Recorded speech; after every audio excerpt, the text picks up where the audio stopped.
ಉತ್ತರ ಕರ್ನಾಟಕ ನ್ಯೂಸ್. ಇದು ಕನ್ನಡದ ಉಸಿರು. ಬೀದರ್ನಲ್ಲಿ ಮಹಾನುಭಾವಿ ಅಲ್ಲಮ ಪ್ರಭು ದೇವರ ಜೀವನ ತತ್ವ ಹಾಗೂ ವಚನ ಸಾಹಿತ್ಯದ ಕುರಿತು ಅರ್ಥಪೂರ್ಣ ವಿಚಾರ ಸಂಕಿರಣ ನಡೆಯಿತು. ವಚನಾಮೃತ ಕನ್ನಡ ಸಂಘದ ವತಿಯಿಂದ ಬೀದರ್ ನಗರದ ಪೂಜ್ಯ ಚನ್ನಬಸವ ಪಟ್ಟದೇವರ ರಂಗಮಂದಿರದಲ್ಲಿ ಆಯೋಜನೆ ಮಾಡಿದಂತಹ ಕಾರ್ಯಕ್ರಮದಲ್ಲಿ ಅಲ್ಲಮ ಪ್ರಭು ದೇವರ ವಿವಿಧ ಆಯಾಮಗಳ ಕುರಿತು 3 ವಿಚಾರಗೋಷ್ಠಿಗಳು ನಡೆದವು. ಹರಿಹರ ಹಾಗೂ ಚಾಮರಸರ ಕಾವ್ಯಗಳಲ್ಲಿ ಅಲ್ಲಮ, ಶೂನ್ಯ ಸಂಪಾದನೆಗಳಲ್ಲಿ ಅಲ್ಲಮರ ಆಧ್ಯಾತ್ಮಿಕ ಚಿಂತನೆ, ಡಿ.ಆರ್. ನಾಗರಾಜ್ ಅವರ ನೋಟದಲ್ಲಿ ಅಲ್ಲಮ ಪ್ರತಿಭೆ, ಅಲ್ಲಮರ ವಚನಗಳಲ್ಲಿನ ಅನುಭವ, ಕನ್ನಡ ನಾಟಕಗಳಲ್ಲಿ ಅಲ್ಲಮ ಸೇರಿದಂತೆ ಒಟ್ಟು 9 ವಿಷಯಗಳ ಕುರಿತು ವಿವಿಧ ವಿದ್ವಾಂಸರು ಉಪನ್ಯಾಸವನ್ನ ನೀಡಿದ್ದಾರೆ. ಈ ವೇಳೆ ಹೊಸಪೇಟೆಯ ಡಾಕ್ಟರ್ ಮೃತ್ಯುಂಜಯ ರೂಮಾಲೆ ಅವರು ಶೂನ್ಯ ಸಂಪಾದನೆಯಲ್ಲಿ ಅಲ್ಲಮ ವಿಷಯವನ್ನ ಮಂಡಿಸಿ ಮುಕ್ತಾಯಕ್ಕ ಅಜ್ಜಗಣ್ಣನ ಸಂಬಂಧ, ಸೊನ್ನೆಲಿಗೆಯ ಸಿದ್ದರಾಮನ ಆಂತರಿಕ ಜ್ಞಾನ ಹಾಗೂ ಅಲ್ಲಮ ಪ್ರಭುದೇವರ ತಾತ್ವಿಕ ಚಿಂತನೆಗಳನ್ನ ವಿಶ್ಲೇಷಿಸಿದರು. ಇನ್ನು ಸಾಹಿತ್ಯಾಸಕ್ತರು, ವಿದ್ಯಾರ್ಥಿಗಳು ಹಾಗೂ ವಚನಾಭಿಮಾನಿಗಳು ಕಾರ್ಯಕ್ರಮದಲ್ಲಿ ಭಾಗವಹಿಸಿ ಉಪನ್ಯಾಸಗಳನ್ನು ಆಸಕ್ತಿಯಿಂದ ಆಲಿಸಿದರು. ಐಕ್ಯ ಸ್ಥಿತಿಯಲ್ಲಿದ್ದಂಥವನು ಅಜ್ಜಗಣ್ಣ. ಅಂದ್ರೆ ಇದು ಅಲ್ಲಮ ಪ್ರಭು ಏನ್ ಹೇಳ್ತಾರಂದ್ರೆ ಸಿದ್ದರಾಮನಿಗೆ, ನೋಡು ನಿನ್ನ ಈ ಎಲ್ಲಾ ಪ್ರಶ್ನೆಗಳಿಗೆ ನಾನು ಉತ್ತರ ಕೊಡಂಗಿಲ್ಲ, ಇವನ್ನ ಸಮಸಮುಚ್ಚಯಕ್ಕೆ ಗೊಳಿಸುವಂತ ದೊಡ್ಡ ಪ್ರಯತ್ನ ಮಾಡಿದ್ದು ಅಲ್ಲಮ ಪ್ರಭು. ಇದನ್ನ ಅವನು ಇಂಪ್ಲಿಮೆಂಟ್ ಕೊಂಡ ಈ ವಿಯೋಗ ಸ್ಥಿತಿಗೆ ಆಕೆಗೆ ಯಾವ ಲೌಕಿಕ ಉದ್ದೇಶಗಳು ಇಲ್ಲ. ಚರ್ಚೆ ಆಗ್ತದೆ. ಆಕೆ ತನ್ನ ಅಣ್ಣನನ್ನು ಕಳ್ಕೊಂಡು ಅಳುತ್ತಿರ್ತಾನೆ. ಆಕೆ ಅತ್ಯಂತ ಸಮೀಪಕ್ಕೆ ಹೋಗ್ತಾನೆ. ಅಲ್ಲಿ ಎರಡು ಅಂಶ.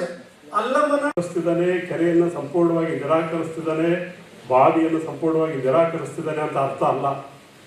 ಕೆರೆ ಬೇಕು ನಮಗೆ. ಭೌತಿಕವಾದಂಥ ಮತ್ತು ವಾಸ್ತವಿಕವಾದ ಸೊಸೈಟಿಗೆ ಕೆರೆ ಬೇಕು ನಮಗೆ.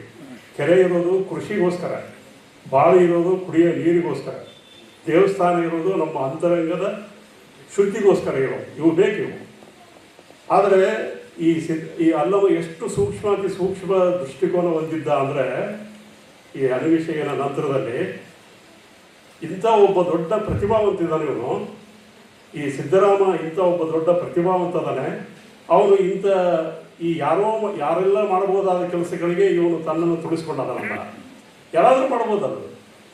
ಕೆರೆ ಕಟ್ಟಿಸೋದನ್ನ ಸಿದ್ದರಾಮನೇ ಮಾಡ್ಬೇಕಾಗಿಲ್ಲ, ದೇವಸ್ಥಾನ ಕಟ್ಟಿಸೋದನ್ನ ಸಿದ್ದರಾಮನೇ ಮಾಡ್ಬೇಕಾಗಿಲ್ಲ. ಇವನಲ್ಲಿ ಒಂದು ಶಿವಯೋಗ ತತ್ವ ಇದೆ ಇವನಲ್ಲಿ. ಅದನ್ನು ಅಬ್ಸರ್ವ್ ಮಾಡಿದ್ದೇವೆ. ಈ ಶಿವಯೋಗ ತತ್ವ ಇರುವಂತ ಇಂಥ ಒಬ್ಬ ಅನುಭಾವದ ತುರ್ಯಾವಸ್ಥೆಯಲ್ಲಿರುವಂಥ ಸಿದ್ದರಾಮ ಈ ರೀತಿಯಾಗಿ ಲೌಕಿಕ ಕೆಲಸಗಳನ್ನು ಮಾಡೋದಲ್ಲ.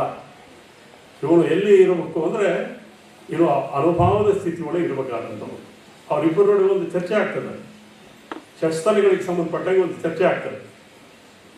ನಿಮ್ಗೆ ಹೇಳ್ತೀನಿ, ಭಕ್ತ ಮಹೇಶ ಪ್ರಸಾದ ಪ್ರಾಣಲಿಂಗ ಶರಣ ಐಕ್ಯ, ಇದು ಉಪಾಸ್ಯ ಘಟಕಗಳು. ಇವು ಭಕ್ತ ಮಹೇಶ ಪ್ರಸಾದಿ ಪ್ರಾಣಲಿಂಗಿ ಶರಣ ಐಕ್ಯ, ಇದು ಉಪಾಸಕ ಘಟಕಗಳು. ಈ ಉಪಾಸ್ಯ ಘಟಕದಲ್ಲಿದ್ದು ನೋಡುವ ಶಕ್ತಿಯನ್ನು ಈ ಸಿದ್ದರಾಮ ಪಡ್ಕೊಂಡಿದ್ದಾನೆ. ಆಮೇಲೆ ಕೊಡಮ್ಮ ತೆಗಿ. ಹಲೋ